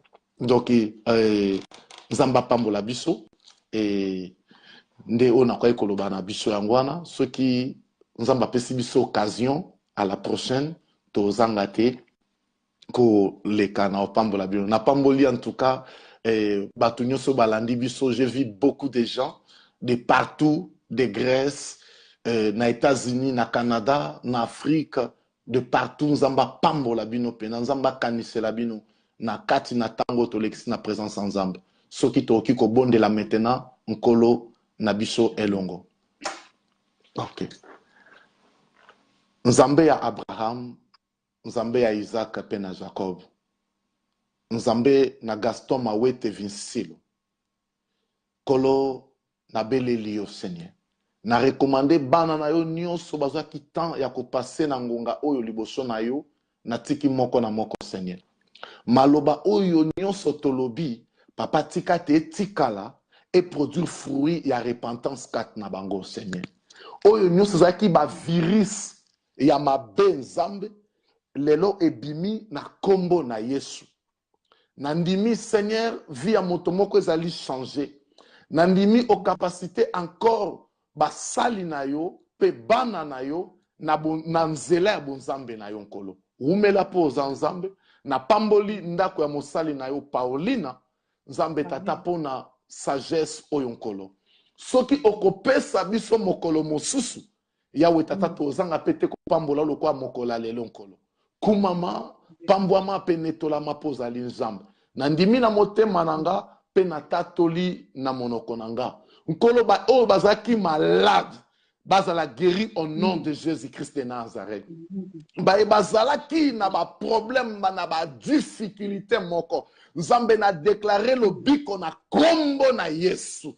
Bazala ki menacer Nzambe à cause ya ba titre de séjour. Mon Dieu na sambeli yo lobi bipa yo niati epesa melio. Nzambe tika te bana na yo epesa mela bongo bisika bazali. va dominer, va suggérer, va multiplier dans le nom de Jésus-Christ de Nazareth. Nzambe ba comment qui instable na ba couple, tikate kimia ekota na mabota na bango, kitake kimia ekota na bandako na bango dans le nom de Jésus. Oh mon Dieu, na invoqué makila o sopaki na ekulusu.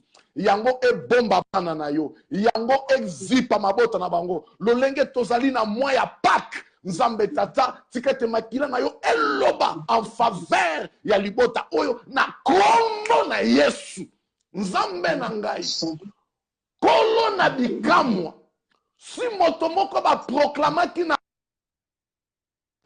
azana maladie incurable, ezala maladie à tension, ezala maladie à cancer. Mon Dieu, rien n'était possible. N'a déclaré le bico au nom de Jésus.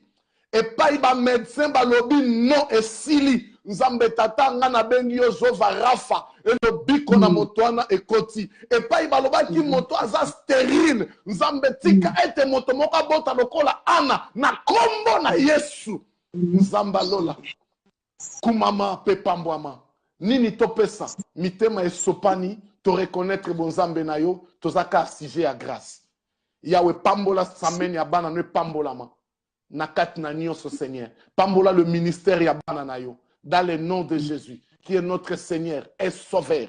Ndenge Bible lobi, na likolo, na se na mabele. Mabolongo e fukama. Minokono se tatola. Yango kolonanga, topesi kembwe panayo. Dans le nom de Jésus, nde to bondeli, tolobi elongo, gloire et louange à toi Seigneur Jésus-Christ. Gloire et louange à toi, Seigneur Jésus-Christ. Wow. Wow. Alléluia. Gloire à Dieu. Amen. Amen. Amen. Amen. Amen. Amen. Sois béni l'homme de Dieu. Amen. Sois béni abondamment. Maman n'a pas pamboula, vraiment ébélé. Amen. Nous avons pas Amen. vraiment. Na pesi yo là obandano ko pesa musali na nzambe pe libota na nzambe mbote ko ngai na okena nga mutasuka. Ok. En tout cas, na pesi oyanga mwana Pasquale Pedro, oaza président ya intercession na église mère awa na Orléans. Na pesi mbote na Gonçalo et nzamba pambola yo Florence. Irma.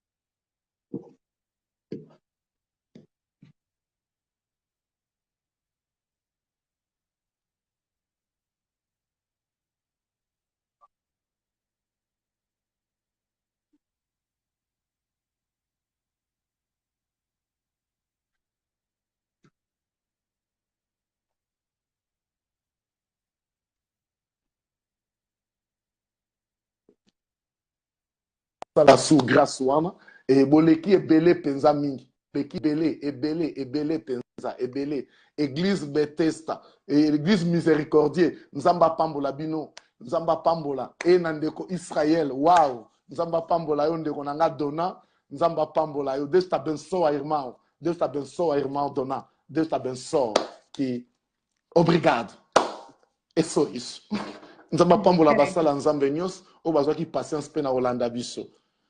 Merci. Deus seja louvado. Na bandigo pambola basali na nzambe nyonso bazana biso elongo mama Kalamba nzamba pambola yo mama Florence nzamba pambola yo papa Ndinga Mbote nzamba pambola yo nzamba pambola bana nzambe monaki mama Bouvele grâce la glorieuse nzamba pambola yo et mama Micheline nzamba pambola yo mama Grâce Boigna nayebi ke belese babimi déjà mama Israël nzamba pambola yo mama Elisabeth namonaki yo nzamba pambola yo nzamba pambola mama Cécile de Jésus nzamba pambola les frères des vrais adorateurs mama nzamba pambola yo Anel Machan nzamba pambola yo apambola nzamba pambola ndeko na biso bimak nzamba pambola apambola bana nzambe nyonso bazalaki connecté on azomona lisusu bakombo te vraiment nzamba kanisila bino na tana bino oyo bopesaki mama Cécile de Jésus nzamba pambola pe ba question na bino oyo bopozaki biso papa Victor nzamba pambola yo apambola pambola kanisila biso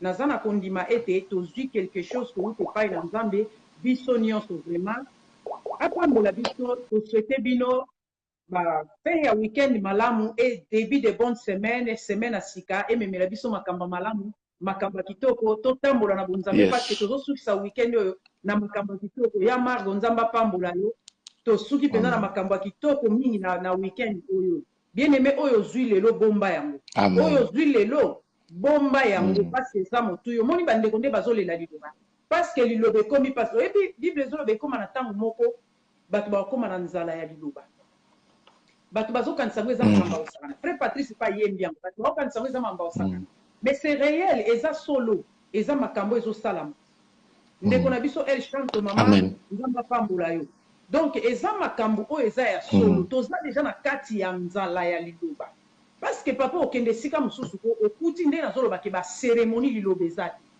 banda bokoti wana bato basali masano na masano mpi obimi ata na liloba moko te moto aleki liboso koyi kocomprendre te alobi nini bato bazwi eloko moko te alors ntango okuta na liloba boye yango ozomona toza na posa kutu totika koyoka te toza kaka na posa tokontinue koyoka pourquoi toza na soif toza na soif nzambe apambola yo na promettre bino que l'homme de Dieu viendra encore aza na biso awa ya kolobela biso likambo oyo auti oloba wana mpona basi baministère ya basi c'est vrai que batelemeli biso mingi tobambami mabanga mingi bafingi biso mingi mais tokoya koyoka est ce que toza na droit ou toza na droit te tokoki to tokoki te epesameli biso to epesameli biso te esika na biso eza kaka na cuisine lokola marche biso mpe fo tovanda na makolo ya yesu toyekola lokola bapierre na bajean mpe bavandaki na makolo ya yesu bayekolaki mpo un jour topesa mpe na bato mosusu nzambe apambola biso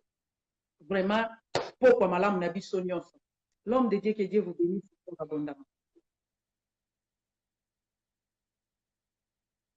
Topesi bino shalom na biso. Shalom, shalom, shalom, shalom na biso nyonso. Ciao, ciao, ciao, ciao, ciao, ciao. Boa noite, Dobre noite. Dobre noite, até já.